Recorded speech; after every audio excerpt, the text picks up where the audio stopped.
Broadcasting worldwide in complete defiance of the U.S. Patriot Act and the NDAA. This is the Truth Frequency Radio Network.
Okay, welcome listeners, you're tuned in to G.U.N.N, Glasgow Underground News Network. Thank you for tuning in this 13th of October.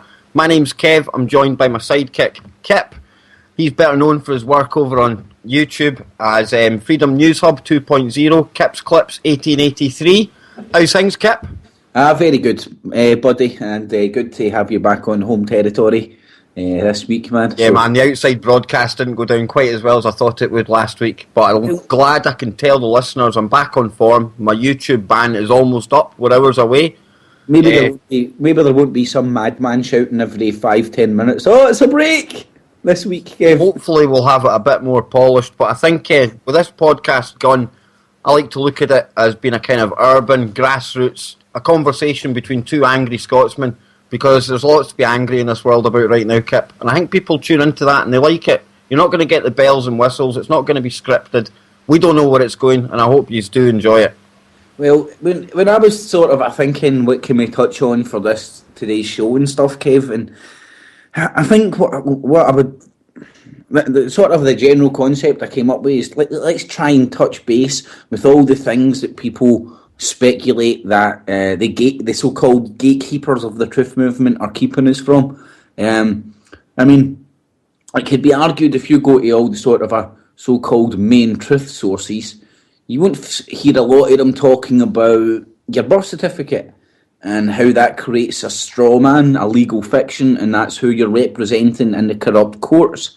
Now, they'll tell you about all the corruption leading up to court, but it could be argued some people are gatekeeping the information that the courts themselves are aptly named when they're criminal courts.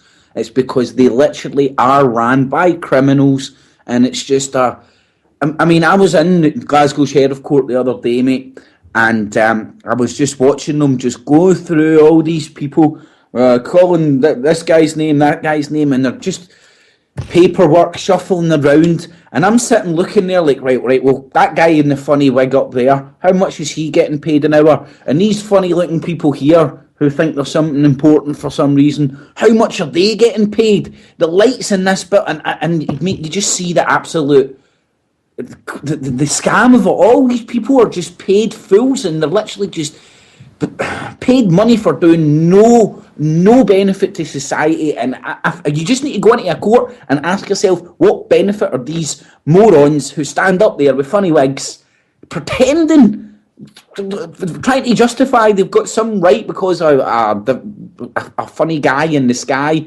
said that they're more special than us, and trying to stand up there and tell you, right, okay, you get caught with a plant.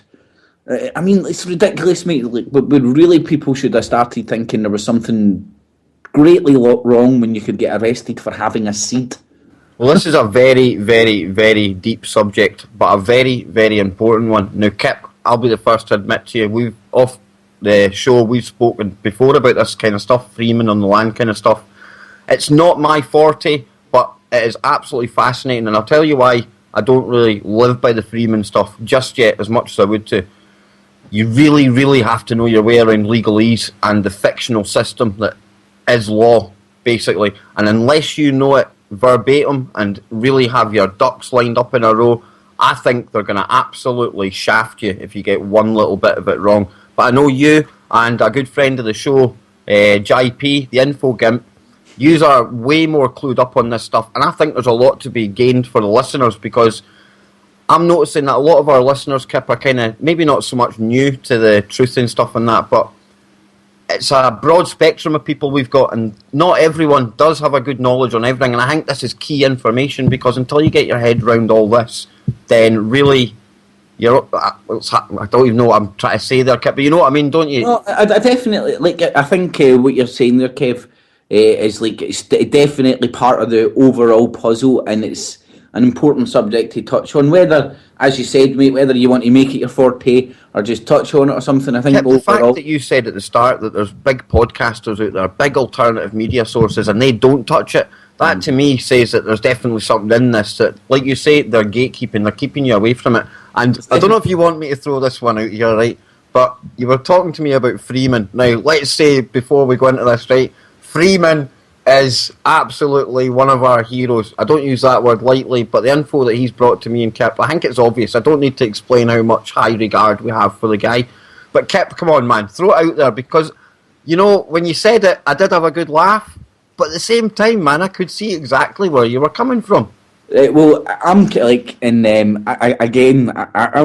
Freeman's a cracking guy's information is phenomenal. And I can come up with a conspiracy about conspiracies. So, if you wanted to hit on a conspiracy with the Freeman thing, if you type into Google, now I haven't done this experiment, so I would actually be interested to do it. We're in the realms of speculation and woo-woo land here, Kip. But if you put into Google Freeman conspiracy, I would probably say that Freeman himself, with the esoteric research and stuff, is going to be right up near the top of a lot of search engines. Right, Kip, I've just done it for you there, mate, and I'm going to drop into the chat room. Exactly what you said. Search for Freeman conspiracy, and the top hit that you get there, 2 secs, I just have to, hang on. Top hit you get there is the Freeman Perspective blogspot. And I am going all the way down the page, and there's our home, Truth Frequency Radio. It's actually our interview with Gunn on the front page, but it's exactly what you're saying here. Exactly what you're saying. The Freeman on the land, the court's being fictional, and people don't understand it because a funny guy wrote a bit of paper and put a stamp on it one day. They'll then bring. I mean, think of these sort of things, Kev, right? And they are linked. Now, when you're born, you come out the birth canal, right? When you're standing in court, you're standing in the dock, right? If you want to go back really deeply, there's people that would argue what they've successfully done is bring the law of the sea onto the law of the land. I mean, is it just me, or you're sort of familiar with the expression law of the land? It doesn't exist anymore. These pirates, these Roman admiralty law traders, basically, the people who ran the high seas, have successfully brought their law from the sea onto the land, and it's corporate law, and that's how they can brand you at birth with a birth certificate. How hard is it, Kip, for us to remove ourselves from the system and go all out, Freeman on the land, away from it all? Is it possible, or do you still have to participate in some aspects of their system, which basically means you're still part of it? Well, I would argue it's neon impossible to get out the system, and they've deliberately set it up that way. Unless you want to literally just go and live under a bush, mate, and eat out of a trash can. Yeah, you're locked into the system some ways or another. Now, you can think of it as well, like, what do you get with a birth certificate? When you and go and look at your birth certificate, and it's very interesting reading. You'll find your parents are called the informants. So they're turning up and they're informing the state that they have a new slave. Here's a number. Cha-ching! Look, the slave's got a name and a number now. From now on, if we want to control this slave somehow, some way, we're going to make it represent this name on this bit of paper. Now, this is a really important thing, and I hope that this will make sense to people in America, right? and you might be aware of it as well, Kev. You hear it a lot in American circles. How can they class a corporation as a person? How can they treat a corporation as a person legally? That's ridiculous. How can they do this? How can they do this? A corporation isn't a person. But it's not that a corporation is a person. It's a person is a corporation. I mean, I don't know about you, my friend. I am a human being, right? I am here being. I ain't no corpse. I ain't no name on a bit of paper that's stamped in my name and number. That if I go to court, they try and make you be responsible for this name on this bit of paper. I mean, there's a guy in this country commonly known as Dom. Right, go and check out this guy. He's right up on. I like his attitude and his information's. The stuff I've seen of him, Kip, he really is. He's clued up, man, really and truly. And this guy, his script is: if a policeman rocks up to him, "What's your name? Can you prove I need such a thing?" Right, and it's just. I think I was talking to JP earlier on about when you realise you stay in a bureaucratic system. If you understand that you're staying in a bureaucratic system, you can let the bureaucratic system just. How can I say this? You can play with it if you understand the system. You can manipulate a bureaucratic system by getting one bit of paper transferred to another department, so on and so forth. Bit of a tangent, I don't even know where that was coming from. Kip, maybe you can help out here.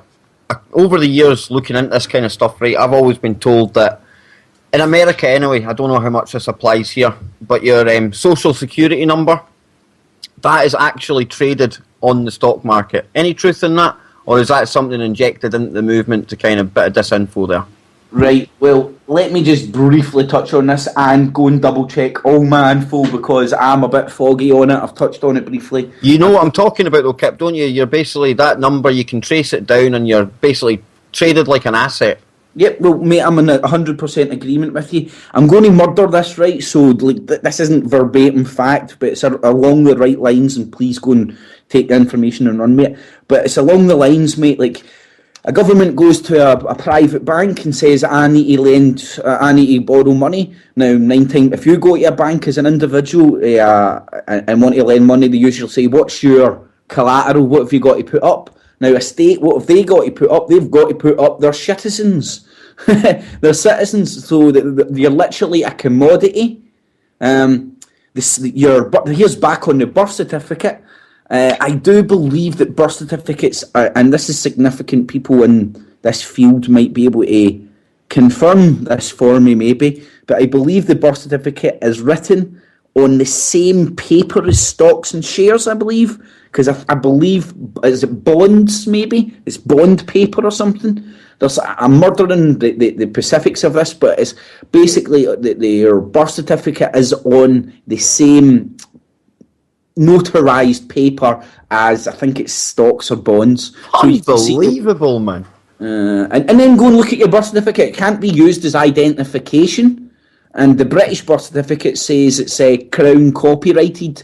So, technically speaking, if you turn up into a court and you represent that legal fiction on your birth certificate and say that is you're representing that, you're committing fraud because that legal fiction is Crown copyrighted and actually property of the Crown. So just by turning up and actually when they shout your name saying, yeah, that's me, you're actually breaking the law again. You're committing fraud, and this is the sort of a stuff that you can stand up in court. And like you said earlier on, Kev, it is dangerous and you will get burned because even if you're right, even if you're legally right, judges and stuff don't like people to stand up in the middle of the court and go, well, here you, pal. I know better than you. Jiggery pokery. I mean, one of the stories we heard at Bilderberg, Kip, you'll remember this. It was a guy, I can't remember his name, but he was saying he was part of the Occupy movement. He ended up going to the court in London in his sleeping bag because that was his place of residence. And when it came to swearing an oath on the Bible, because this guy knew his stuff and he knew what he was doing, he kind of put his hand on the Bible, did he not, Kip? And then he opened it to a specific chapter. And there's a verse in there, and I'm sorry if I'm getting it wrong, okay, because I'm not a big reader of the book. But it says in there somewhere that you should never, ever swear an oath to anyone or anything other Is it not? Just to anyone or anything, you just shouldn't ever swear an oath, Kip. Is that not right? And Here you are in a court, and the first thing they make you do is put your hand on a Bible and swear an oath. And then saying it's the name because of on the name of the book. I know. It's just ridiculous, but legalese as well, they wrap you up in that, don't they? Because the meanings of words that me and you use right now, it will not mean the same thing in a court. Just basically, the most basic one I always remember is when a police officer is speaking to you and he asks, do you understand? Do not answer him, because he's actually asking you, do you now stand under everything I say? And the minute you do that, do you not enter a verbal agreement with him, Kip, and that's you basically under him? Yeah, well, if you do say you understand, you're correct. It's stand under, and then after any statement after that, you're standing under in the sense that whatever he says you agree with. So if he says you're a ball bag, do you understand? And you go, yep. It's like you're agreeing with him that statement's real, and legally speaking. I mean, a good book for anybody to go and read, is it Black's Law Dictionary? Black's Law Dictionary. I've got a link to it here, mate. But if anybody goes and reads Black's Law's Dictionary, you will find that lawyers, and the word lawyer is very close to liar, and there's no mistake in that. Honestly, like, lawyers are... Oh, Jesus, and I've got a lawyer just now, man, but lawyers are scumbags, mate.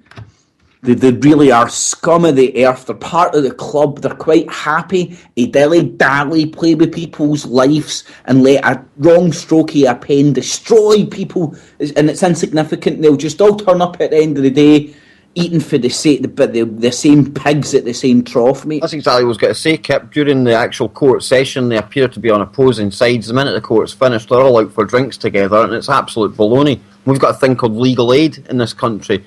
I mean, how much money gets fired into that, Kip? That is an absolute con. Kev, sorry, man. Legal aid is almost abolished, mate. Is it gone good? That's a good thing, man, because that really was a racket.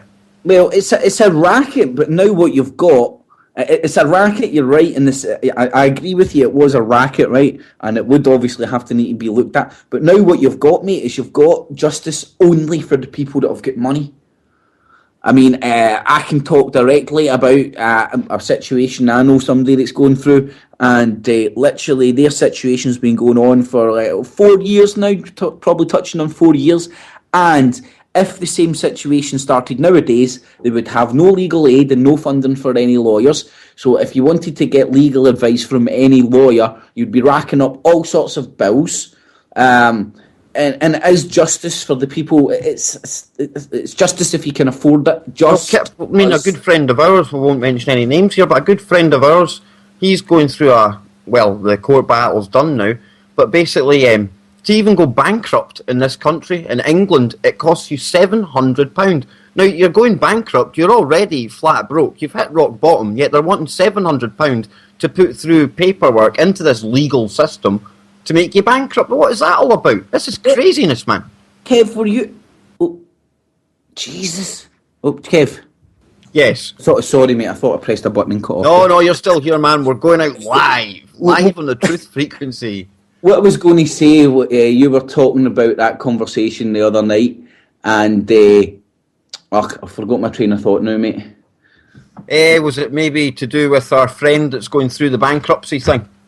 Oh, I was telling him to get onto Wonga and borrow the money from Wonga at 2,345% interest. Then pay that money to get bankrupt, and then turn around to Wonga and go, sorry, can I pay you? I'm bankrupt. I honestly think it could work. And Wonga are so stupid. Their automated system might actually allow the transaction to go through. Well, Kip, are we bringing JP on later on in the show to go into some more of that, or? Hey, well, JP had some cracking information, right? And if anybody's interested in symbolic numbers or whatever, this is about an act that was passed in 1666. Now, obviously, we could take him in at any time, Kev. I said to him the second half, so I don't know if we could do some technical jiggery pokery. I'm best probably giving him a heads up before bringing him on and whatnot. I said. Well, we've got about 7 minutes left in this section just now. Do you want to fire through a couple of headlines, maybe, so we can keep the rest of that for? Well, definitely. Well, let's see what's in the news now. We've got that the thing in India is it a hurricane or is it a hurricane? It's like some kind of super cyclone. It is absolutely devastating. I mean, I've seen numbers of up to 800,000 people, some forcibly removed. Now, myself and my partner Anne this morning were watching that in the news, and I think she was looking at me as if to say, "Oh, hang on a minute now. There's military forcing people out their homes and that. Don't crack up, Kev." A situation like that is kind of different from the one I envisage happening with FEMA camps in the future in America, in the close future. I mean, these people were literally wanting to stay and die just to protect a few belongings in their home kit. I mean, it's just bricks, mortar, wood, just stuff. Get the hell out of there, I say, because you can't mess with a storm like that. It looks absolutely devastating. The size of France, they're reporting. Should we ask the chat room to suggest if we should touch on the weather modification angle and see whether people believe that's at work?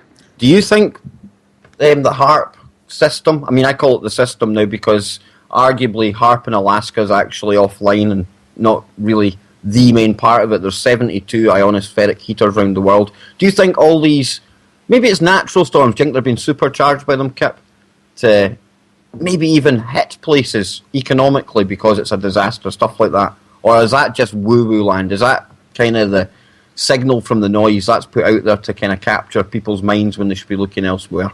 Well, I think you're right in both essences, Kev, in the sense that the HARP itself is definitely a look over here, focus your attention, because there's no way you would have like a functioning I regard it as the Area 51 of weather modification. It's like a tourist attraction now. It was definitely a significant step to where they are now, but it's like an antique and left in the garage, and they just go, here, look at that, this is what we can do. Whereas, as you're saying, mate, I think the real stuff is on ships, platforms. I've seen HARP platforms, mobile platforms. There's HARP installations roughly... That'll be the mad golf ball shaped arrays that you see getting pulled along by the ships and things, isn't it, Kip? And I believe there was one of them near Haiti just before that earthquake. And then you had rumours of ones floating about over just before the big Japanese one. Well, you're touching on Haiti there. Let's not forget that thanks to the UN's humanitarian aid to Haiti, they now have a cholera epidemic brought to you by your loving... I mean, is it just me, Kip, or years on from that disaster, is the place even worse now than it was when it first hit? Oh, well, no, Kev. Have you not seen there's a few five-star hotels that Clinton and Bush stay in when they're there, pointing at the poor black people? And talking of the Clintons, Kip, you just jogged my memory here, but Hillary Clinton, she has just won the Chatham House Award for this year for her crimes against humanity. What's the Chatham House Award? I'm not actually too sure what it is, but I've seen it on my news feed this morning, and I'm like, why is she winning any award? It's right up there with Obama winning the Nobel Peace Prize, and then this week we had the OPCW winning the Nobel Peace Prize for basically turning up and doing their job. I think we should give it to the Syrian rebels and Bandar Bush, because he gave them the munitions that caused that false flag, which inevitably led to Assad doing the wise thing, handing over his chemical stockpile, and see when he done that, I think that was a really shrewd move, because he's now taken away the ability of Bandar Bush, the West, Israel, to use al-Nusra to carry out further chemical false flags to be blamed on him, because you can imagine now most of the sites that Assad has that contain the sarin gas and everything else, which by the way we kind of sold him, but that's we can't really go into that. But yeah, I think it was a really shrewd move. But of course, when you're talking about Syria, that springs to mind the story of the missing nuke in America, and you had Senator Lindsey Graham, I believe it was, warning of a nuclear attack in Southern Carolina. Well, just this week now, there's the head of the nuclear weapons over in America. He's been laid off. So that's two top nuclear commanders terminated, Kip. What do you think, man? Do you think there was some kind of false flag been planned there? Were they maybe planning to steal a nuke to hold the government hostage? Because there's another top commander that's saying nuclear weapons aren't actually military weapons. They are strategic political weapons. Well, mate, I think maybe, I don't know, is it just me when I see these people up here, and I touched on like the CIA and them warning about North Korea again and stuff, and I just see like Lindsey Graham and stuff. I literally see them threatening their own public. It's like, do what I'm saying, or the consequence. And I see it as an open threat. Definitely, man. Definitely. Well, I couldn't agree with you more. That's what I was going. Sorry, mate. I was going to say about MI5 recently coming out, and they were, and it was like MI5 warned that we need to spy on everybody, or you're going to die. And I just see that as a literally open threat to the citizens of the UK, mate. And I'm watching it, and I'm seeing them standing up there, and it's like a gun pointing at you, and it's going, right, I'm going to pull this gun if you do not shut up about us spying on everybody. And it's, I don't know, maybe, am I crazy when that's what Not at all, Kip, and to add to that, I watch a lot of shows from the US, and you used to just get kind of government talking points kind of on the periphery of the storylines. Well, honestly, Kip, there's been some kind of mad movement this week. It's as if they're pulling the veil right off everything they do. We've had shows talking about the American government carrying out false flag attacks. We've had Edward Snowden half demonised with a fictional character. They are just pulling the mask off. They know people ain't going to get it now. I don't think some of the people are going to wake up on time, and this is it. They're just going for it. Like you say, they're openly threatening people. We're just going to be going out to break, Kip. But obviously, head over, check out Kip's work on TruthTube. On YouTube, Freedom News Hub 2.0, Kip's Clips. Join us straight after the break, and after the show it'll be the magnificent Chris Everard. Stay tuned.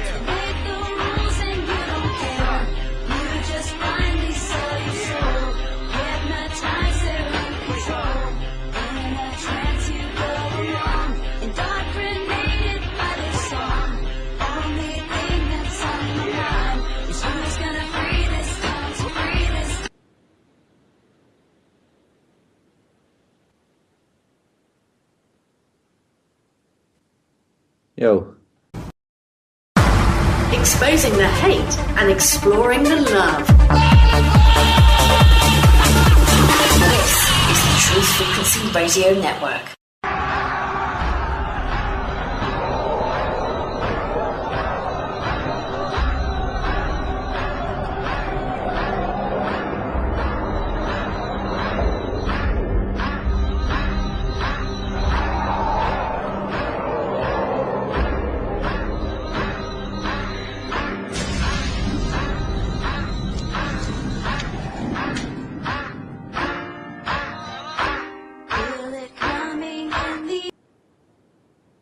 Alrighty, welcome back to Gun Glasgow Underground News Network, live on truthfrequencyradio.com. My name is Kip. You'll find me over on YouTube, Kip1883, Kip's Clips, Freedom News Hub 2.0. You won't find me on YouTube. And YouTube, TruthTube, Kev, you'll get TruthTube 451, that's his band Rebel account, and he's also got two backups, Kev, TruthTube, and TruthTubes 451. I think I've got all that right, Kevy. That's it, my friend. I've metastasized, I've grown, I've morphed, I've got 3 channels now. Tomorrow morning, 11:47 UK time, I'm off the naughty step. The duct tape gets removed from my face. I stop being waterboarded. I'm allowed to speak again. I'm going to tone it down a little bit on the old TruthTube though, because I've got a funny feeling the attacks are going to come in pretty quickly. I just get a feeling, Kip, I've got a troll. I've annoyed somewhere along the way, man, and I'm sure he's probably just waiting. But tomorrow morning I'm going to appeal that video that got me banned, the Freeman interview. I can't really see what the problem with that was. It's up on the other channel, fine. So it's just if you're on YouTube, it's a murky place, man. But there's far more important things going on in the world right now, Kip, and I sent you a headline today, my friend, and I knew it would be basically poking a bear with a big stick, and the headline was that the Queen is basically giving herself a 22% pay increase because the poor old soul, poor old Lizzie the Lizard, the old galloping goat herself, she's down to her last £1 million. And if you believe that, I have got a bridge I want to sell you up on Mars. Mate, I would say she would get a good 750 grand for that stupid hat of hers. But Well, between that and her golden toilet seat, I mean, I think I could probably live off the golden toilet seat for the rest of my life, to be honest with you. well, this is said in jest, but I think you could get more money for our stupid £1 million hat if it came with her head attached and no body. But Get out the guillotine. Get out the guillotine. That's it. Let's get the guillotine out. Bit controversial, I know, but as you can tell, me and Kip are firm royalists. We love that old family. They're so cute and cuddly and all the rest of it. Britannia. Just read this out quickly for just the first bit of this here. And this comes from the Daily Express. It's in basically all the British tabloid gutter media. The sovereign support grant is set to increase from 31 million to 37.9 million next year, a rise of 22%. A report from the National Audit Office shows that the Queen is down to her last million in the grant reserve, which represents 3% of her annual expenditure. Mate, you just need to listen to the name of that sovereign support grant. I mean, seriously, I could puke on people who... Oh, it makes me so angry. People who think this old lizard Lizzie has got some sort of a divine right to rule. There's even people in Glasgow have pictures of her on their wall, but what is that all about? That's just the lodges, mate. I mean, these people claim to be royalists, but they obviously don't look any further back in their history than maybe like the past 30 years or so, because there'd be a glaring mistake made when you start researching these people about the fact that they are not anything to do with Britain. Kev, when you stand back and try,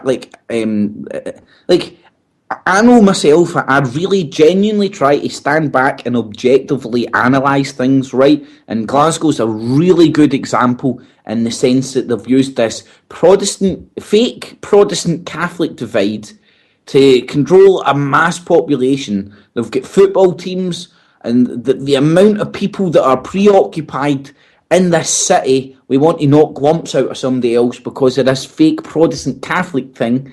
When 9 times out of 10, when you trace the power structures, they don't care what bloody church you turn up on a Saturday or Sunday or kid on to be part of, because you're all part of the club. And I would say that they are Luciferians. Sorry to cut you off there, Kip, but it was just going through my head there. There they are, you're talking about the churches and everything else. They're a church of Satan, if any at all, mate. Sorry, man. Well, like this is maybe the things, like Kev, this is maybe the things I think can end up getting channels attacked, because some people are religious in their religious beliefs. And listen to this one, right? And I hope people understand where I'm coming from with this, right? And I would class you, Kev. You would say that you're an atheist, right? Now, yeah, my word for God is universe. I just think that people have different words for different things, but when you buy into one specific book, that worries me. Do you subscribe to and that's sort of my argument is the atheism itself is a religion? Yep, I totally see that as well. They're staunchly religious about this fact that God does not exist, and even though this guy might be he's allowed to believe in God if he wants, but there's some atheists out there that will stand till they're blue in the face in front of no, God isn't real. They've got their own set of rules that they have to adhere to, and I agree with you totally there, Kip. Atheism is another religion. Me, like I say, I describe it as universe. There's something obviously greater than us. I can't explain it. Personally, I think it's just consciousness, and right now there's 7 billion different expressions of that one consciousness, and that 7 billion expressions is me, you, and everyone else on this rock flying through space, Kip. It's a big adventure. It's a big game. Nothing matters, because there is no matter. It's all back to that mad video we watched, my man, but that's how I explain God. Now, do I think somebody came along a couple of thousand years ago and created the planet and everything else that we know in this living universe in 7 days? No, I don't. I think that's ridiculous, and I'm sorry if that offends people, but we're all entitled to our opinions. And at the same time, I'm a hypocrite, Kip, because I admire people that have faith. I may not agree with it, but I admire the devotion that they show. I admire like some of the standards that they say they live by, but I see a whole heap of hypocrisy as well when it comes to religion.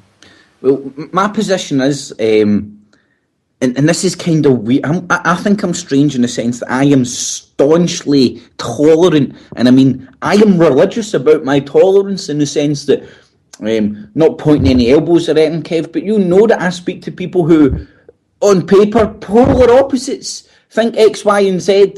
They could be classed as a fascist, racist, whatever. I will communicate with them, have a happy discussion, come away with that thinking they're a nice, pleasant person, because I don't like to... Well, I make up my mind for own people. Kip, I think you're like me, by like talking to people with different views and opinions. You're only growing your own knowledge, and you're looking at things from a different perspective, and I think that can only be a good thing. And when I do listen to people and they have a totally opposing view to me, I try and just let it go, because I'm trying to see where they're coming from. And I get something out of it, but at the same time, you speak to some religious people and they just want to force it. And that, to me, just pushes me away the other way. Well, I can come out with a lot of strange sayings now. My girlfriend pisses herself laughing at this, because I say I'm the most religious... what's it I usually say? She pisses herself. I'm the most unreligious religious person you'll ever meet, in the sense that I hate all organised religion, right? As soon as they start reading out a book and saying, this is what this man told me to do, so you need to do it as well, that's bull crap, man. But I'm all for believing in good shit and sort of going, well, hey, even if the bit of paper says, like, yeah, here's 10 commandments, do not bugger men if you walk by them. I think that's pretty sound. Do not cheat, do not steal. I mean, can anybody argue against that stuff? So I'm quite happy for people who believe in the simplistic, let's be good of religion and have faith, and there's no doubt, mate. Like I always use I don't know if I've used this analogy on the air, and I think it's a cracking analogy. I believe intelligent design. Where that intelligence comes from, I do not know. If you want to call that intelligence God, aliens, I don't know, call it whatever you want, but a really good thing. A lot of the common thinking out there is like, oh, it's all, and this is going on about the religious atheists, I believe, who would say, it's all just accident, we were all just gases floating about, accident after accident after accident. And a good analogy is, if you take a watch apart and it's all wee minute pieces, put it in a jar, and then you try to tell me, just as long as I shake that jar long enough, it's going to turn into a watch. I'm sorry, I'm find it far much easier that there's something, some funny man in the sky outside that jar, manipulating the stuff inside the jar and building a watch. I mean, that's just the way. And I'm staunchly tolerant as well, so I do not care what other people believe. I openly want different beliefs and stuff. I don't want a multicultural country. I want a country full of different cultures. I mean, there's a big dichotomy. There's a difference there. That was well said, man. That's quite well said. I like that. It's a dichotomy, mate, because they preach that they're like, oh, bring in millions of people. Now, like, again, this is a subject people are scared to approach with like a absolutely openly objective mind, because you get branded racist, you get branded this, that, and the other. But I think it's well known now that I don't give a crap about that stuff. So let's batter on. But immigration, mate, it's a real... Now, a lot of the prominent truth seekers in America, I just see them pointing the finger at the brown people. It's the brown people, it's the brown people, it's the brown people. And they never question, like, Jesus, man, do you not think that's all just politicking and giving you somebody to point and blame? Are you trying to tell me if you had the option of jumping a border so you could earn more money and provide... Well, this is the attitude towards these brown people, as you say, Kip. They were on my YouTube, one of my videos the other day. There was a debate going on in the comments section, and there was somebody trying to make the case for the fact that every Muslim in the world must be evil. And they backed that up because they'd seen beheadings coming from Syria. Now, you're going to lump every single person that follows Islam in with these absolute psychopaths. That is totally unfair. So I fired back to them the fact that, well, should myself and Kip, being kind of like late 20s, early 30s, white males, can we be considered like paedophiles because some paedophiles fit our age bracket and our skin colour? Can we all be classed as Jeffrey Dahmer? Are we all serial killers? That is absolutely ridiculous. But that's the kind of thing that you're seeing in the media as well. They're just talking about Islam and Muslims. I'm sorry to use them as an example, but right now that is what we're seeing on the telly. I don't know if you'll agree with that, Kip, but it's certainly the way I'm seeing it, and I think comments like that are so dangerous. Yeah, mate, I'm because I'm getting to the stage where I feel I'm protesting too much, but I'm genuinely objective, okay, right? Now, I have no problem with immigration and people coming over here, economic immigration. I have no problem with that. If somebody's poor and they think they can make it better, that's natural, man. And people to turn around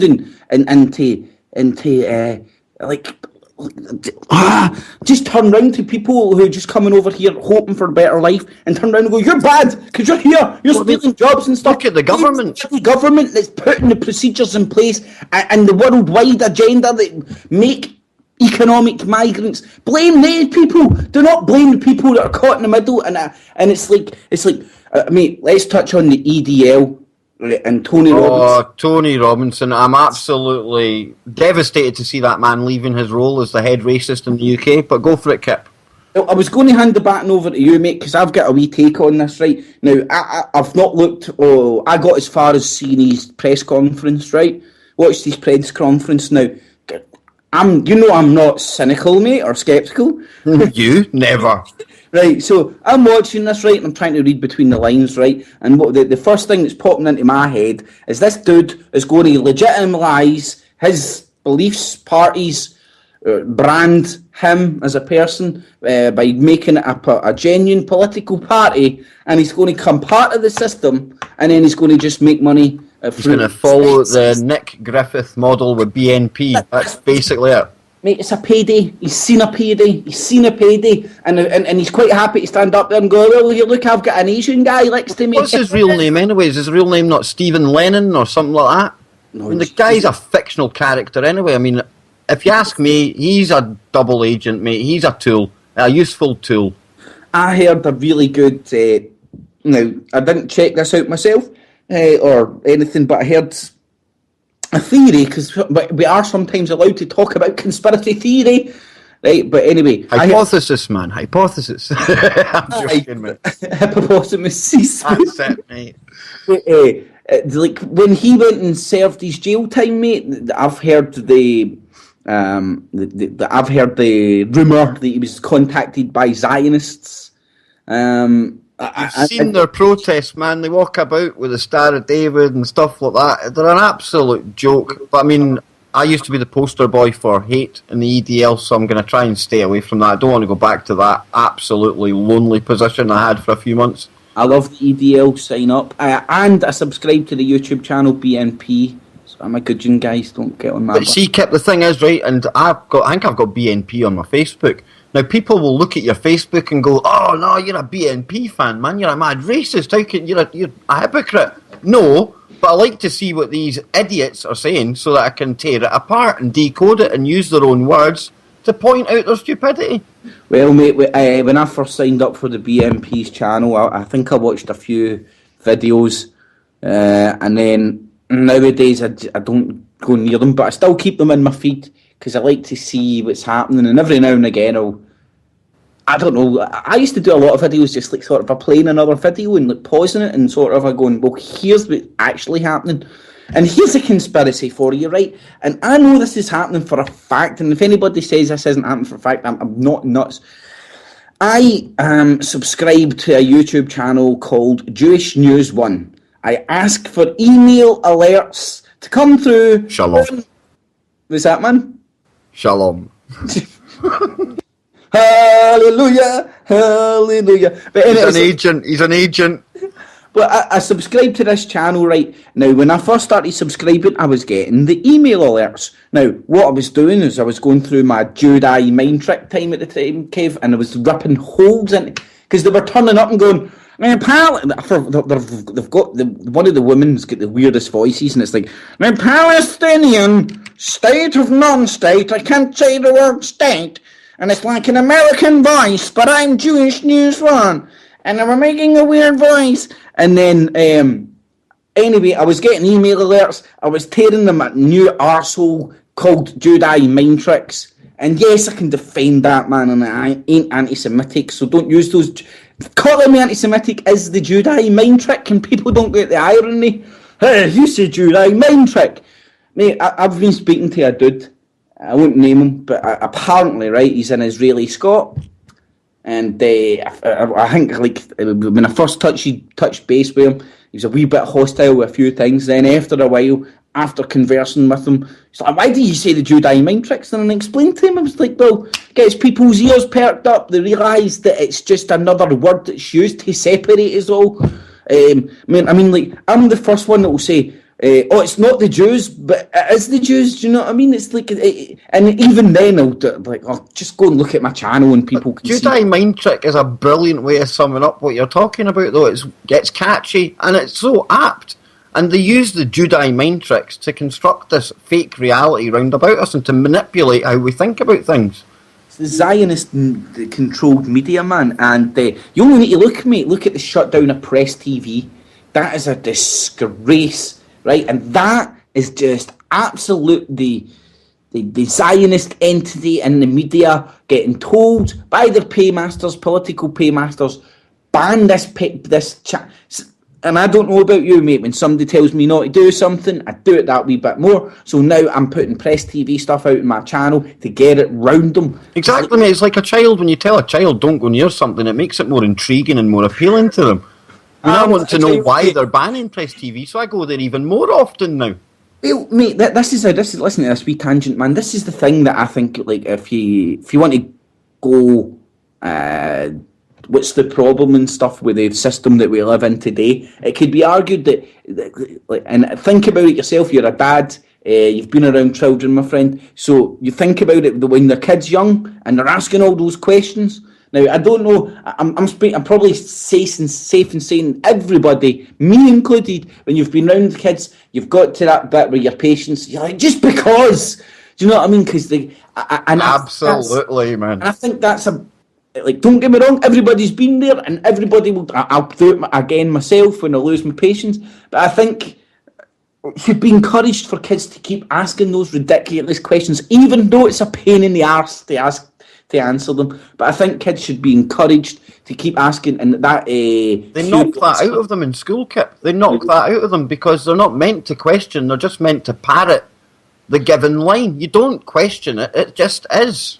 What's that? You're good with your facts and stuff, Kev. What's that programming or whatever, like, in a sense, like a rat knows if it pulls a lever it gets food? I know what you mean, but it appeals to the reptilian part of your brain. I can't remember the actual name of it. There's some sort of a, like, generic It's the same actual ideas and experiments that they worked off of when they see these games on Facebook and things, Candy Crush and the ones that everyone's addicted to. Not me, thankfully, I must admit.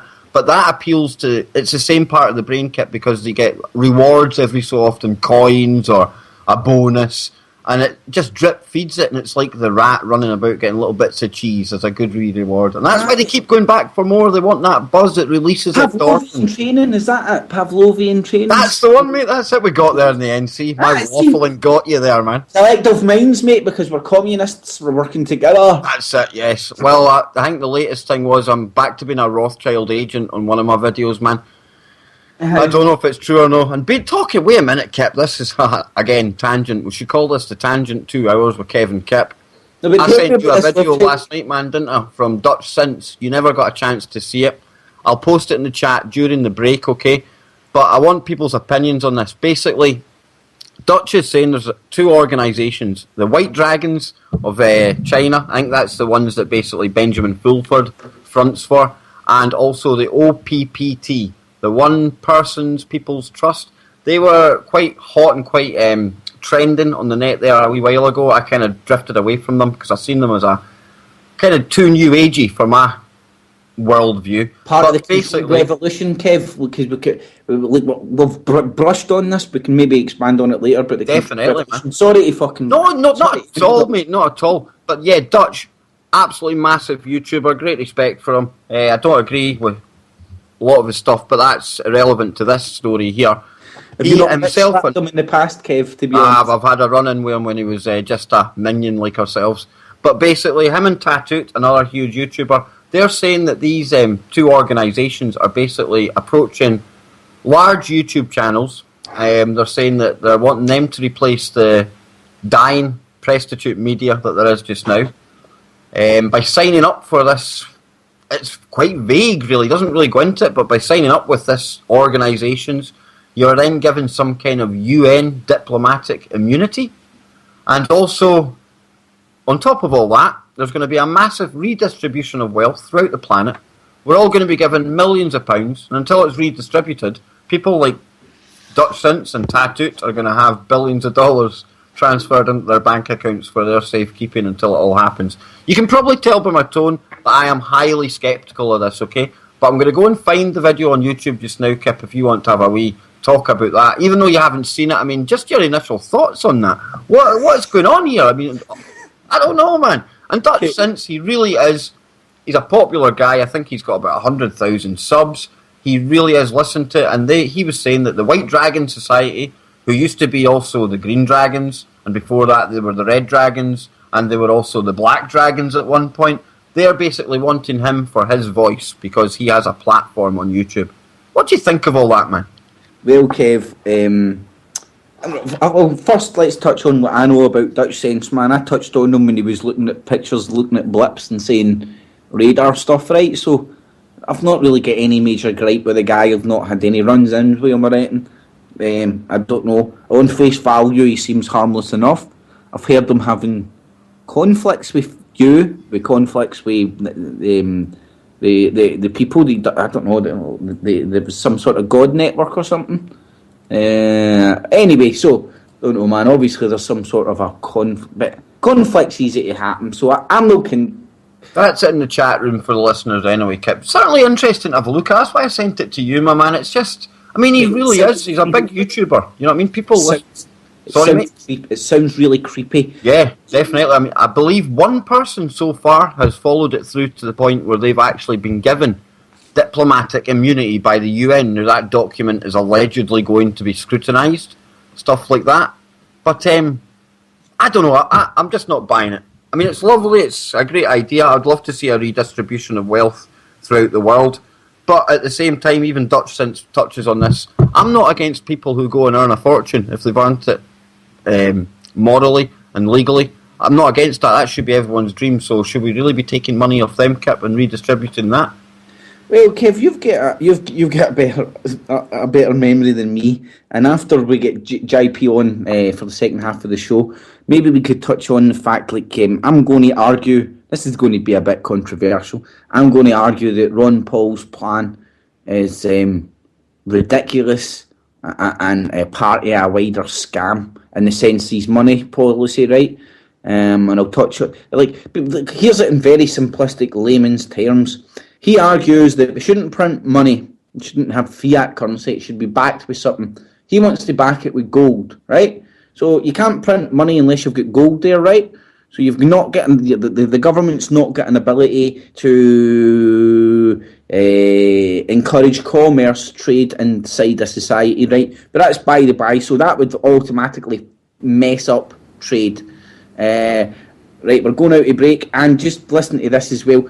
If you go to a gold standard, something like that, who's got all the gold? Is the most powerful, richest people in the world, and the Vatican has all the gold. You're right there, Kip. So basically, the people holding the gold, who are the elite just now, are still going to be holding all the cards if the money comes down. Join us straight after the break.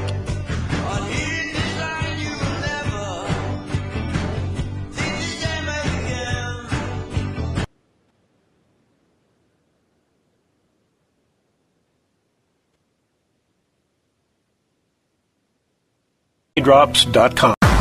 Exposing the hate and exploring the love. This is the Truth Frequency Radio Network.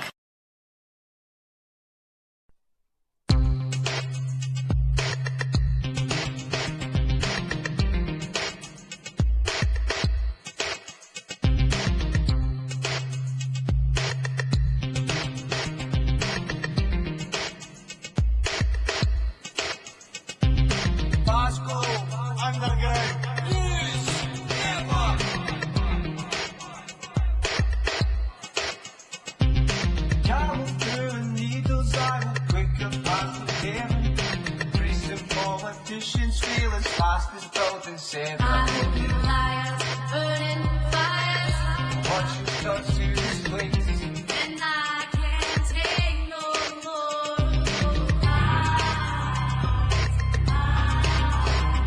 No, it ain't hard to see beyond the silence. I know it ain't true.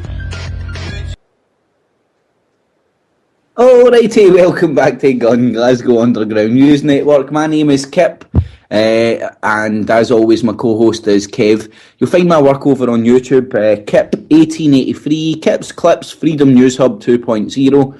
It's all meshed up right now because, I don't know, I seem to have created a new YouTube channel somehow with this Google Plus crap. But anyways, we've got Out the Basement.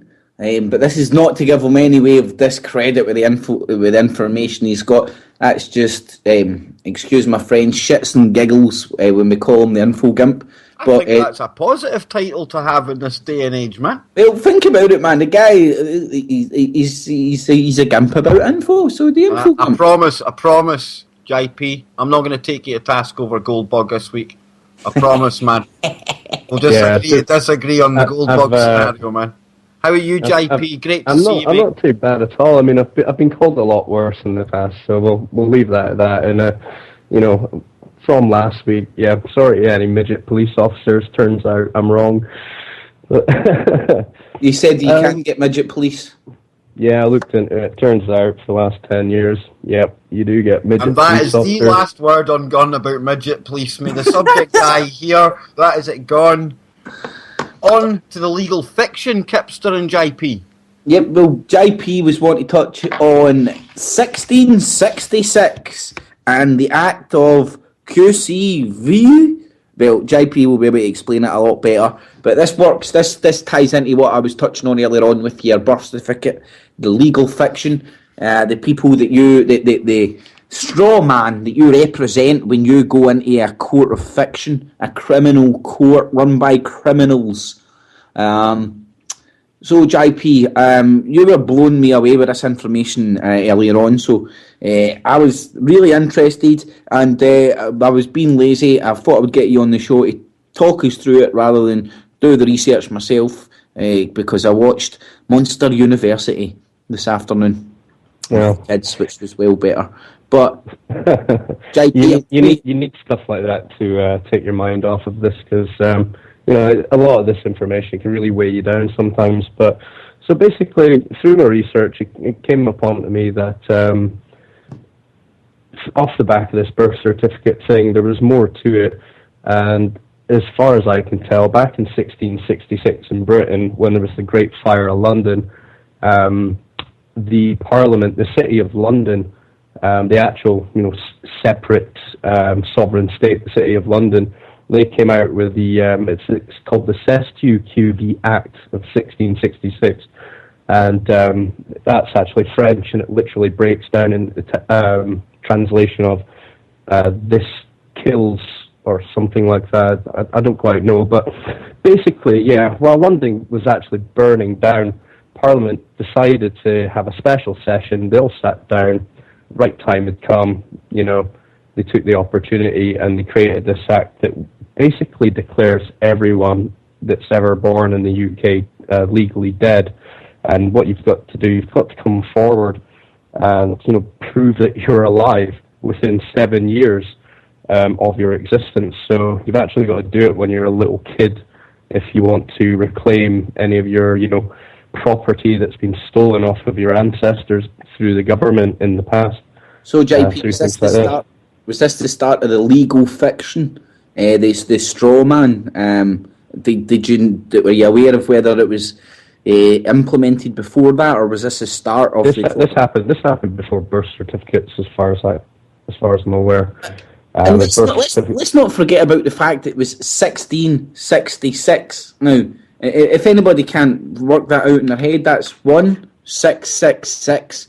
Now, I don't know. Is it just me because I see numbers and symbols now that I see them everywhere? But Here's one for everybody. Keep the eye out for the number 33 that's thrown into random news reports for no other reason. Just like, well, there was 33 fish in this tank. And it's like some sort of a code, some sort of a secret agency code, meaning something. Well, you're onto something there, man, definitely. And it was like when we talked about the Bible earlier on and all. We might not put too much weight behind it, but the elites, when it comes to the Bible, using that as a script and using numerology for magical purposes, it can't be called anything less. They're gaining some kind of magic. Tie that in with solar constellations and movements in the stars, and that is how they live. So it's no coincidence that you just happen to see these numbers floating about, mate. And JP, why don't you get back to the creation of the legal fiction, which is your straw man, your corporation? I mean, I don't know if I get cut off before break, Kev, but I think it's important that people understand what I'm meaning by this, because in America, it definitely gets. I've heard it getting confused. The philosophy, the straight thinking behind this is being confused in the sense that they go, well, a corporation shouldn't be a person, and they don't understand that a person is a corporation. Like, we are human beings. Persons are the name on your birth certificate, your straw man that you represent in court, and which is that for somehow some contract that you've never signed up to, they can drag you into a dock and charge you with stuff, lock you up, they can kill you. So because this legal fiction. JP, it's right then that you can get anybody to take that piece of paper into the court, and when they say, is that person here, you just stand up and wave it, because technically it is the piece of paper they want. Is that right? JP, he'll have a cracking. I know exactly what JP's I've seen it. I've seen it done on two different occasions. One was Roger Hayes. He went into the courtroom. Randomly, I've actually got the transcript from the courtroom. So the judge basically turns around, who's in the court? Is Mr. Roger Hayes in the court? He replies, I am third-party representative for Mr. Roger Hayes. Are you Mr. Roger Hayes? The judge says, no, sir, I'm the third-party representative for Mr. Roger Hayes. You may address me as Roger. Imagine talking to a judge like that. That'd be amazing. I will not address you as Roger.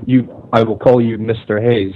That's when he says, sir, I'm not Mr. Hayes. The court is required to address me as I request, and I request that you address me as Roger. So the judge then refers to him as Rogers. If you're not Mr. Roger Hayes, I will take note that Mr. Roger Hayes is not represented in court. So Roger turns around and says, in that case, sir, you will also have to take note that the counsel is not represented in court. That would mean that the case would need to be dismissed because the plaintiff had not appeared. The judge says, I can see that the counsel has representation in court. So Roger says, well, then you will have to acknowledge that Mr. Roger Hayes has representation in court as well. We are all equal in the eyes of the law. If the counsel has 30-party representation, so does Mr. Roger Hayes. The counsel is a corporation, and so is Mr. Roger Hayes. The judge starts arguing with him at this point. Mr. Roger Hayes is not a corporation. Roger, yes, it is. Judge, no, it isn't. It's a person. Judge, a person is a corporation. Judge, no, it isn't. You know, Roger challenges the judge at this point. He says, define person. So he says, you know, I don't have to. He says, well, let me do it for you then, sir. A person is a corporation. Sir, are you familiar with the SSQV Act of 1666? Judge is, you know, I'm familiar with a great many laws. It's like, no. Are you familiar with the SSQV Act of 1666? If you're not, sir, then with respect, you're not competent to be the judge in this matter, and that gives me claim to denial of due. It's CESTUIQUEVIE Act of 1666. Maybe check that out. You know, you can find that. So you know, this was the first time in history that a judge had allowed a fictional character, you know, a fictional straw man, to continue on in the courtroom when obviously no one was actually, you know, claiming to be that person. So that was one, and then Stephen Barry did it as well, but he actually rocked up with his birth certificate and just went, look, piece of paper. That's who you want. Here. Salad bang. yeah, Well, they put got that in the chat room, guys, while there's a wee break there for, like, hand back to JP. That actual thing you were talking about, it's in the chat room for the listeners now, folks. Nice one, Kev. Right. So basically, I mean, like the Stephen Barry one was completely different. He came in, he said, I'm going to be layman advisor to Mr. Stephen Barry. And he says, well, can you please present Mr. Stephen Barry to the court? Opens his jacket, pulls out his birth certificate, hands it to the clerk of court. They're like, okay, they sort of look a bit confused. They call, they call an adjournment. They go back, they come back out. They ask for Mr. Roger Hayes. Says, well, presented Mr. Roger Hayes to the court. This happens about 3 times before the judge phones the police. The police arrive. Stephen Barry explains to the police what's going on, and the judges are wasting time, and the policeman agrees with him. And Police don't have jurisdiction in the courtroom, JP, something along those lines. Have I butchered that? Well, they didn't have jurisdiction in that case because the judge was never granted jurisdiction during the entire court process. What I mean by that is when Stephen Barry went into court, he took his own court team in with him, basically people to fill the chairs. And when everyone was told to all rise, nobody rise. And because they didn't do that, the judge wasn't granted authority. So therefore, Stephen Barry retained authority in the court, and the judges abandoned it 3 times. And at that point, he turned around and says, well, look, the judges have abandoned the court 3 times. I rule myself as the highest authority in this court and dismiss my case. Dismissed his own case in court, But, there was also proof there that we have a corrupt law system because even though that all took place, a couple of days later, he still got a letter through from the courts saying that, he was found guilty, and that the time stamped on the statement of how when he was found guilty was during the middle of, all of the proceedings that were taking place. It hadn't even, or in fact, tell a lie, it was before the case had even taken place. So, it doesn't even matter if when you're going to court. Apparently, according to the evidence that's available to us, the judges make up their mind, and before they've even heard the case, you're already sentenced. Before you even walk in. So I don't know where else to go with that one. Have you got any questions on it or? Oh, sorry, JP, I was speaking to you there with my mute button on. But anyway, I was going to say, you're good with the facts and the names better than me. Absolutely immense, by the way, Kip. JP, I don't know how you remember all that, man. That's amazing. And who was the dude that arrested the British judge? Now, if you want to see stuff that is suppressed and not shown as much as it should, you should I think that was Roger Hayes as well. I think that was Roger Hayes. And not a lot of people know that this guy refused to pay. No, this is what you call lawful rebellion. This isn't talking about crap and hoping nothing changes. This is actually how you put 2 fingers up to the system. He was in lawful rebellion because he wasn't refusing to pay his council tax. Now, correct me if I'm wrong, JP, and I might be butchering this as I always do, but I'll give you a rough outline. But he wasn't refusing to pay his council tax. He was withholding it because of some sort of a human right or convention that this money was going to wars, technically going to wars that are illegal under certain circumstances, and he can not refuse to pay it, but withhold payment until he knows his money's not going towards like an illegal war and technically legally. Yeah.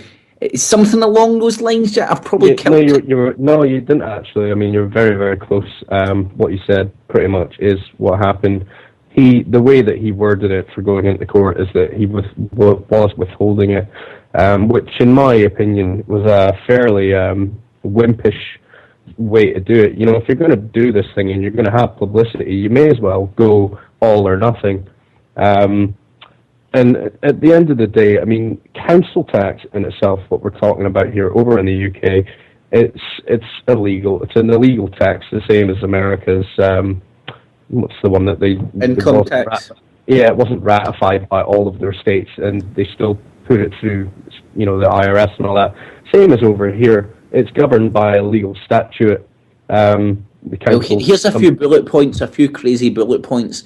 I can't remember the exact date, but Americans never used to pay any council tax, any sort of income tax. Sorry, they had an army, they had a navy, they had a flourish and everything. Then Donald Duck rocked up and told them they need to pay, they need to pay income tax. And then Goebbels, I believe at the time, like, and these Americans have got stupid people. To pay the money for no other reason than a talking duck told them to pay their money. And The power of television, mate. Power of next thing you know, television. you've got a net. Yeah. Sorry, JP, but I didn't, man, sorry. No, I was going to say, next thing you know, you've got like a Nazi version of Donald Duck selling them council tax in Germany, didn't you? Oh. You know? Well, I don't know how the tax system worked in Germany, man. Some form of tax, anyway. Do you know what I mean? It's all just theft at the end of the day. That's what it means, doesn't it? Isn't all forms of something. taxation just baloney? Isn't it supposed to be just crap? I mean, I believe in the Bible they talk about, is it tithing? Or is that a Muslim system where you just 10% of what you make should be given back to in charity, basically? Kev, we would be shouted down by so-called intellectuals and says you don't understand the overall economics of it. But like, I just disagree with fiat money system. We're running on a fiat money system. Most people. I can build on the Ron Paul. I can build on the Ron Paul thing because I think this will be a thought provoker for a lot of people. Now think of this way: whether he's good intentions, part of a Jesuit. Ron Paul's part of a fraternity, man. He's a brother. But anyway, whether you question his merits or not, I don't know. Whether you think he's all this shining crap that I'm sceptical about everybody, mate, and I'm sceptical about Ron Paul. I must admit, I'm a lover of the old Doctor, man. I must admit, I think his heart really was in the right place. I know what you're saying as well, but I think I've fallen. Maybe I'm just too. I love listening to him, and the thing, the Jedi mind trick that upsets me, he sells me on the policy of not printing money. Now, fiat money is not the problem. People need to get this into their heads because you've got all these people who hold a lot of faking gold. It's fiat money that's the problem. It's the fiat money that's the problem. What we need to do is we need to link money to gold. I've got hundreds of gold, so cha-ching when that happens. Then if you link it to gold, you've not got the ability to print money and grease the wheels of commerce inside a country. But what you do have is you have everybody with gold bloody owning gold. Now, so people need to get this into their head. It isn't the problem that fiat currency exists, it's that private banks and interests print this fiat money. So they're printing it at interest and they're selling bits of paper that say crap on it. Now, think about it this way, and this will hit a note with Americans right now, where they are shut down of the Washington morons. We're going to take away your national parks, skis more money. Now, this is what I'm saying. We were even talking about earlier on, Kev, about people governments openly threatening people. If it's no MI5 saying to let us spy on you or you're going to get hot with terrorists, now you've got Washington saying, oh, we're going to let you go and look at this monument if you don't do what we want. Jesus, I forgot where. Well, Kip, just on that note, I've seen on Facebook there, basically breaking right now in DC, there's the veterans who obviously got arrested the other day when they were trying to gain access to monuments which were closed down, which must be costing the government money as well, okay? So, but right now in DC, veterans are tearing down the barricades. I'm going to put a link in the actual chat room. This will show you what's going on. It looks like it's actually getting quite heavy over there. But you're talking about the fiat money and everything else, Kip, okay? Now, am I right in saying that most fiat systems, they say it's got a life expectancy of like around 99 years? Well, it's a pyramid scheme, isn't it? Well, see, right, just let me go with this one, Kip, right? See, if it's the 99-year thing, that ran out last year, I believe, right? Now, the government shut down. You've got the World Bank, they're coming out today, or yesterday, and they're saying basically, if America don't sort this debt ceiling within the next 5 days, it's got the potential to send ripples around the world. It'll be an economic crisis, okay? Could this then Am I being a bit a bit too conspiratorial and thinking that they're using this shutdown to actually bring down the dollar, and then they can both blame each other half of the house for whose fault it was and everything else? But really, it's just to get rid of this dying fiat system to be replaced by, who knows, something backed by gold. If it is, then the Chinese now rule the world. Right, well, look at this. What are the minions getting offered up? We're getting offered up Bitcoin or follow Ron Paul's Austrian economics, and go and look into the people who are into Austrian economics, man. You'd be surprised. You might put your tinfoil hat on. But anyway, just think of this. Right, ultimately, Kev, you would say the Chinese. I would say the Vatican holds the most gold, my friend. And I understand. I still think there's a lot of gold from the Chinese dynasty and stuff floating about that probably isn't really on any markets or anything. But that's just, it doesn't matter. I mean, Chinese, Vatican. Patata. Exactly, mate. They're both controlled with the same. It's still going to be somebody at the top of us, Kip, and all of us underneath it. Right, sorry, I need to speak about this because this is a really good point before we go off on another tangent. Now, we were talking about fiat money. Now, this is important, especially for Americans right now. Now, why the hell is the government arguing over raising the debt ceiling, i.e. getting more debt, right? Why are they arguing about getting more debt when it's in their constitution that the government, not a private central bank, the government itself directly can print money and issue it to the people? This is the Jedi mind trick, I'm telling you. I think the last president to try that would have been JFK with the greenbacks, and we all know what happened to him, just coming up on his 50th anniversary. Aye, mate. Well, this is what I'm talking about, mate. Go and look into the UK column, the brilliant stuff on this, and they talk about the Burberry pound. And it was back in World War One, I believe, when the British government was doing exactly that, issuing currency to the public at no faking interest, so the people could conduct commerce with this money. And that's the Jedi mind trick, I think, man. You can't confuse, we need money backed by something. Yeah, but fiat money can be backed by the labour of the country that it exists and printed in. The problem exists between that ability to print money being related to profit, that's what usury, that's the bullbaggery. Oh, mate, that's the skullduggery and bullbaggery unveils itself. JP. Mate, there's nothing wrong with all these bits of paper with numbers written and floating about and allowing it to be commerce. But what the problem is people profiting, and it's the pyramid scheme of private central banks. Well, Kip, we've gone off on our usual tangents. I've just remembered we've got JP, the infogimp, with us. I want to ask the infogimp, say this is the end of the fiat currency over in America, which I think might realistically be the case with this shutdown, and that could cause a rush on the bonds, everything else. But what I want to ask you, JP, say you're king for the day. What do you do to replace it? What's your new system? What do you implement for us to carry out commerce? I think that it would still be a monetary system in my ideal world. But basically, the money can only ever be produced by the government, and they can only ever produce money, an amount of money that is relevant to the wealth of the country, albeit, if that country has resources of diamonds like Africa, or, gold reserves, things like that, precious metals, they would be allowed to print off more money than other countries that didn't have reserves. So we would have to figure out some sort of system. The other one is that I've heard of that might be a good solution to the problem is I believe it was the mathematically perfected economy. If you look into that, basically what they're saying is they've come up, what they did was they got a bunch of school mathematician teachers to sit down and work out how to fix the economy or what could be a working sustainable model.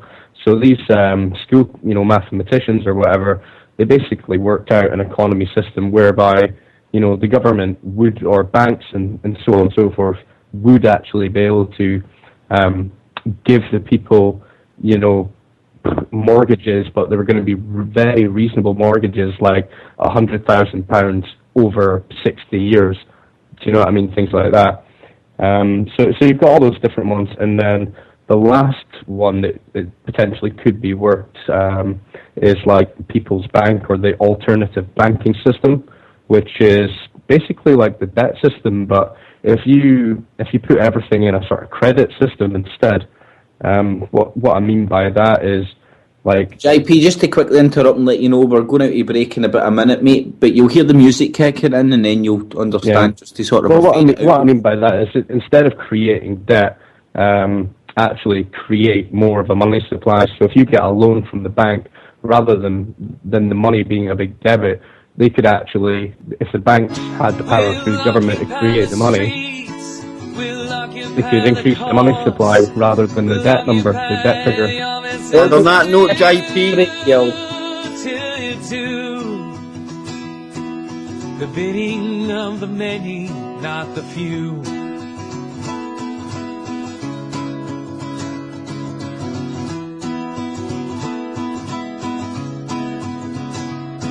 Our nation was built upon the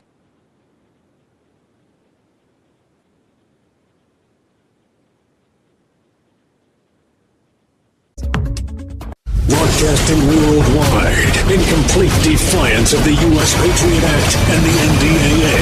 This is the Truth Frequency Radio Network.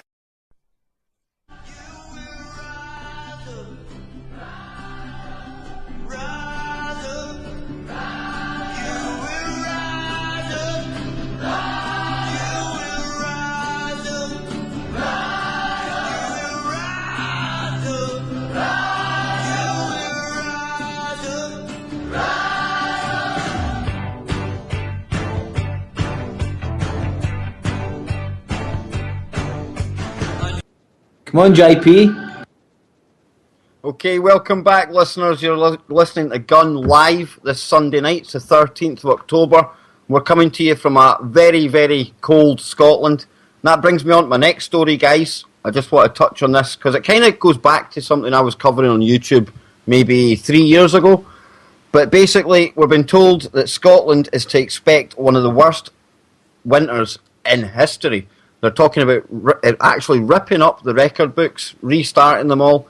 This is due to start kicking in within the next 2 weeks or so. Now, back in 2010, it was the Gulf oil spill, and that led me into researching the Gulf Stream. Now, at the time, the Gulf Stream, for those people who don't know, it's a warm current of water which comes over from the Gulf of Mexico and usually lands up on the northwest coast of Scotland.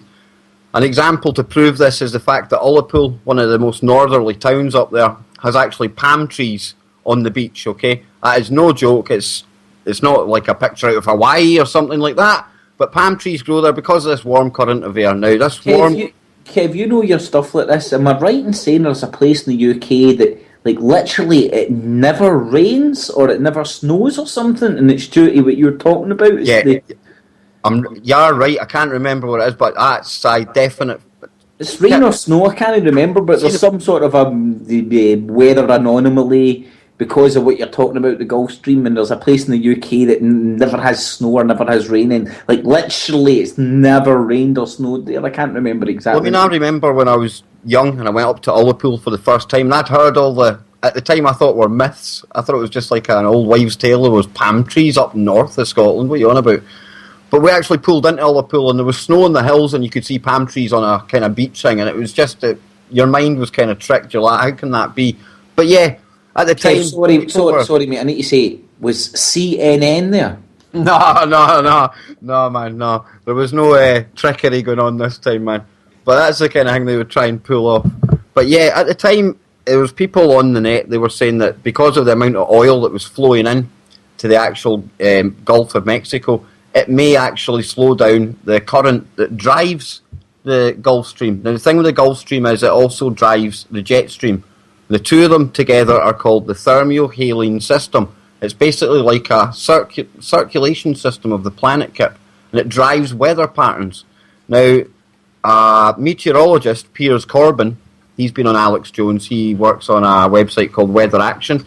He's called a controversial meteorologist because he basically takes into account things like moon cycles, solar flares and adds that to historic data to make long-term projections with weather forecasts.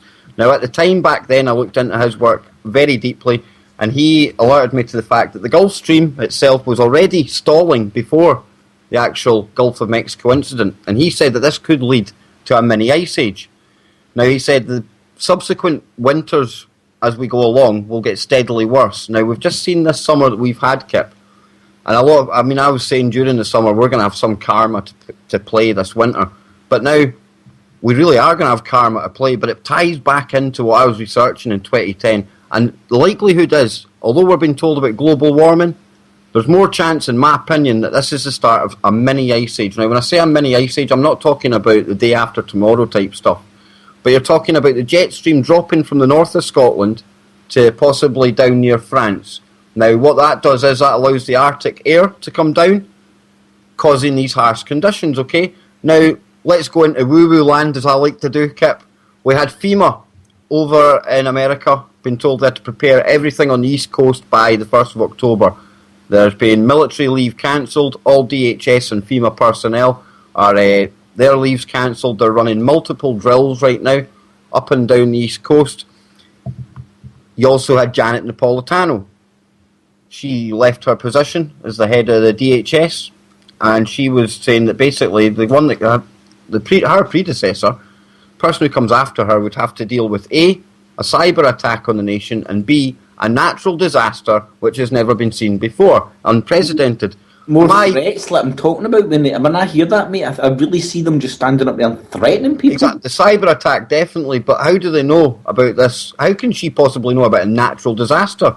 A natural disaster should be random. You shouldn't really be able to predict that, but with the modelling systems they've got, because and what they probably know. I'll tell you why, mate, because she won gold in a 1930s Olympic for the East Germany shot putting team, and I mean, is it just me, Kev? Right, another wee weirdo tangent here, but feck it. You look at these cretins, mate, and you physically get a sort of it's like when I met Max Kaiser. I mean, just looking at him, I could see the grease dripping off him. I'm not a big Max fan. When I look at his, where he comes from and everything else, I take everything. He'll sell you Bitcoin, mate. Just be wary of him, that's all I'm saying. Still make money for the algorithm computer-aided system that he coined, and it's still out there robbing. Yeah, he sits there and demonises all the things that goes on in the markets, and he was part of the guy that built the system that runs on. Kev, was it you that was touching on that dude is the most watched financial dude or the most watched TV guy or something? No, it wasn't me, mate. No, it was Somebody not. touched it wouldn't on that. surprise me at all. It would not surprise me in the slightest. See, in the sense that he's in all these international financial on in the lobby, on in the foyer of business hotels stuff. So there's obviously been some daft poll at some point saying that he's technically the most internationally, in all countries worldwide, he's the most watched. Now, I can't even remember who it was that said that or where I heard it, or even whether it's true. So do not quote me on that. And do not sue me if Max Kaiser has one less viewer than me, and I'm actually the most. Well, talking of suing people, Kip, right? Madeleine McCann, mate, we've no touched on that. We've got the McCanns back in the news. Roll up, my friend. Sorry, now, I can't believe I've not even. For our American listeners, everyone in the UK, I don't think anyone over here will not know who Madeleine McCann and Kate Gerry are. Before you go into, man, I want to say fucking cheers. I want to say thank you. I want to say thank you because I wasn't. I read what was on the label with Madeleine McCann stuff. Do you know what I mean? I'd read what it said on the tin, and I'd never actually opened the tin to see what was in there. And it was you that pointed me in the direction of so much bullcrap that came out with that. And sorry, mate, continue. I just wanted to say cheers for pointing me in the right direction. No, not at all, man. It's all started for me. It started the night that the poor wee girl went missing. It just seemed the whole media around the event. It just seemed so staged. Not staged, but just, I don't know, there was something different about this to other cases in the past. And then, leading on from that, you find out that Gerry McCann was part of a cardiological team that worked for like Downing Street. What I'm saying is he's connected, okay?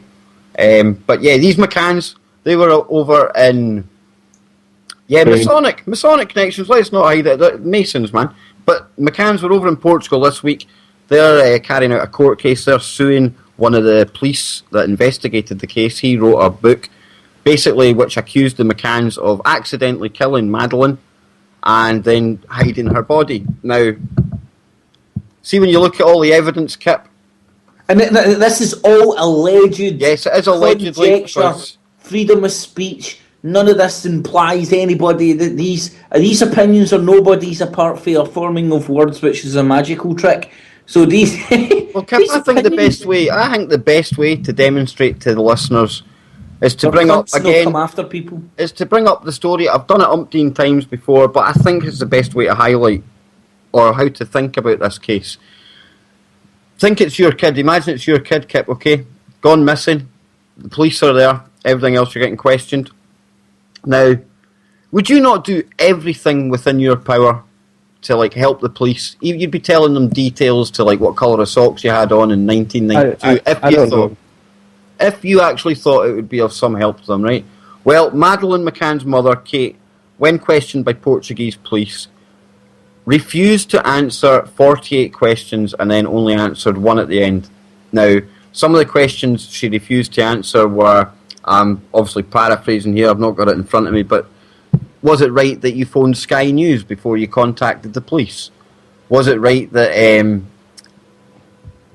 what else was there now? Was it right that, sorry. Kev, I was going to say, you're this is the stuff that was mind-blowing to me, these simple, JP talk about that just now and I'll bring it up, man. Used to. I mean, what's your thoughts on them? What, me? Yeah. Do you really want to know my thoughts on them? I mean, personally speaking, I think those hold on, JP. Parents... Remember saying this is all allegedly. No, well, I'll tell you what isn't alleged, right? This isn't alleged. Those two parents are the most irresponsible parents I've ever heard of. What kind of a fucking irresponsible parent goes out for a meal while you're on holiday and leave a fucking 3-year-old kid, unattended in a flat in a foreign country with nobody to look after them? They should be put in prison for just even being guilty of that. Well, they actually drugged the children to sleep. A Valium or something as well. Yeah, and they are they're registered doctors. So now they're doing this libel. Now they're suing this guy for a libel lawsuit for £1 million, right? So they're probably going to get another £1 million when, in my opinion, they should be fucking locked up as an example to other parents of, what isn't fucking acceptable behaviour. JP, if that was me and you over there and we even just got caught going out and leaving the children alone, A, we would have been jailed, and B, rightly would have been jailed. You could have not like to stand on, but and they're acting like they're purer and purer as if the questions shouldn't be asked. Now, listen, I would be the first person that would bow down to these parents' feet if it transpired that these people were just poor victims, but there's something ain't right. If it looks like crap, it smells like crap, it's usually a big pile of steaming... Here we go, right? I'm not going to go through all 48 questions. I'll just give you a quick snapshot, right? Okay. The first one is on May 3rd, 2007, around 10 o'clock at night. When you entered the apartment, what did you see? What did you do? Where did you look? And what did you touch? Now, why on earth's name would you not answer that?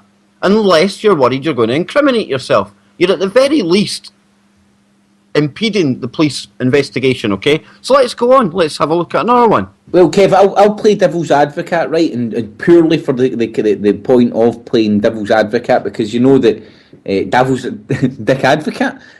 advocate. But purely for the sake of playing devil's advocate, like, I could see, do you know who? Just for food for thought, right? Because I'm, as I mentioned earlier on, I'm on the page view. There's something stinking here, but like defending her. Like Chunky Mark, like I tried to defend Chunky Mark until he took the piss and charged 50 quid for a t-shirt or something. But anyway, devil's advocate, you could see how she's stressed out. Oops, and my studio's falling apart, i.e. the remote control fell off the desk. But you can see how she's you could say that she's stressed out, She feels that she's getting interrogated by a foreign police force, so she's out of her comfort zone and she's acting weird. That's devil advocate. Totally, but man, it totally. doesn't Right. justify the Okay, wounds. then. How about this one, then? Right. Why did the twins not wake up during that search or when they were taken upstairs? Ties back into what we were talking about before. Possibly full of Valium? I would say so. Allegedly. Did Maddie suffer from any illness or take any medication? What was Maddie's relationship like with her brother and sister? What is your medical speciality? Did you work every day? Why can't you answer any of these questions? Why would you not answer them? And then at the very end, okay, in fact, here we go, there's another one before I come up to that. In the case files, you were showing canine forensic testing films, where you can see them making due to detection of the scent of human corpses and blood traces, also human and only human, as well as the comments of the technician in charge of them.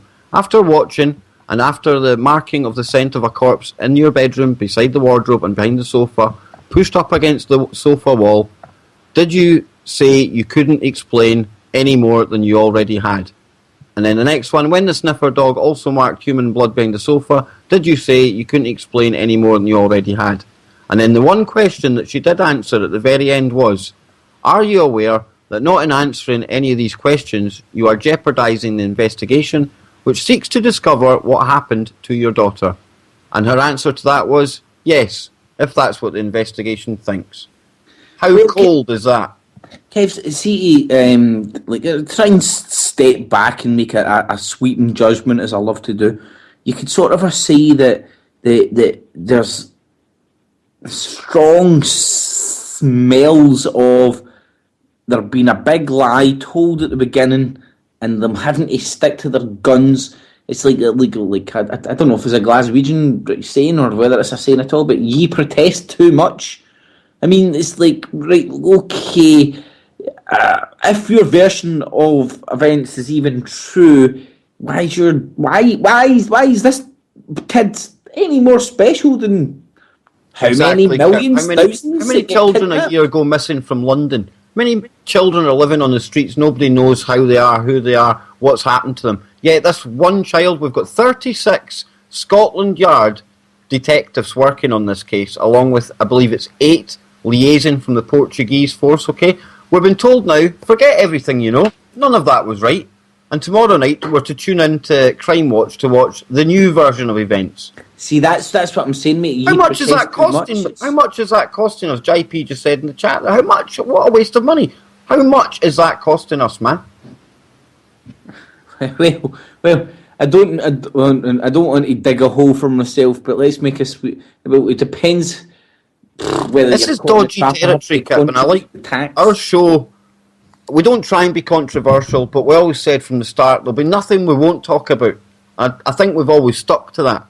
Well, but on this one subject, man, I'm scared to actually give my hypothesis of what might have happened, because there's already been an ex-barrister in this country who's been taken to court and actually charged and done. But hold on, mate. Maggie Thatcher told us what was it? This is a free country, when she actually meant the corporations are free to rape the country, right? That was Maggie Thatcher's Judine mind trick. And now, as you said, we are sitting here self-policing ourselves. Mate, it's ridiculous, isn't it? And it's like, mate, it's the ultimate control, isn't it? It's 1984. It's the telescreen. Look, mate, put it this way, see if we had no webcams on and I was sitting in your abode, you would be able to voice your concerns. But because the telescreen, 1984, we're self-censoring ourselves. And I suffer it myself, man. I mentioned that I went back and cut out a part of something that I said that I'm not even willing to go into, because I don't know, these people, I think I'm giving myself discredit with, even if it's a couple hundred people watch these videos, I'm saying some really bad stuff that if people bag into, they'll want to go and string these royal scumbags up with it. The answer to 1984 is tangy tangerine. I mean, sorry, it's 76. But see back on this. I think the answer to 1984 is fucking here and now. Say no to this crap, man. I mean, I see back on this McCann's, but 1.6 million they're suing this ex-police detective for. How much has the Madeleine McCann Fund made on top of that as well, which was set up one day after her disappearance? I don't think I'd have been setting up a charity the next day. I'd have been more worried about where my child was if I genuinely didn't know what had happened to her. Is it just me, or is this just turning into like some kind of... It's sick to say this, but is it just a money-making machine? Hey, at least it wasn't set up a day before she was abducted. Well, this is very true. No doubt, though, if we'd been kind of looking at that kind of stuff back then, who knows, it would have been called a false flag, no doubt. Well, I just think I'd never really focused any, and still, in fact, I still have not ever focused any of my own general. I've heard of a lot of opinions of it, and Kev, you put up a hell of an argument, man. I mean, the stuff you say is like, well, like you're not lying. Do you know what I mean? And just not even scraping the surface, Kip. That's what I'm saying. We're sitting here self-censoring ourselves because, and it's horrible. I mean, like, but I even touched on this earlier on. I ultimately really am a defender of ultimate. See, when you say freedom of speech, I will defend the most atrocious things to come out of people's mouths. I'll defend the right to, like, I won't defend anybody wanting to pick up a club and hit anybody, right? Violence is violence, but see the right to just absolutely say the most atrocious... Well, Kip, I like what you had to tell me one day about the SDL, and you made me think, and I have adopted this style as well now. Let them have their platform to speak, because they just make absolute idiots of themselves, and you can use what they say to ridicule their ideas. And you're so right, man, and everyone should be entitled to their say. Well, Kev, that's when I realised, like, I'm a kind of a loose cannon at these sort of a protest sort of... Oh, no, not at all. But Kev, in the sense that we turned up, like, let's not point any elbows or anything, but we rocked up at a anti-fascist, anti-racist demo, right? And there was political people up doing speeches, and they were literally going, hey, let's be fascist against these bloody fascist people. These fascists shouldn't have we should kill the fascists. It was a fascist bashing session.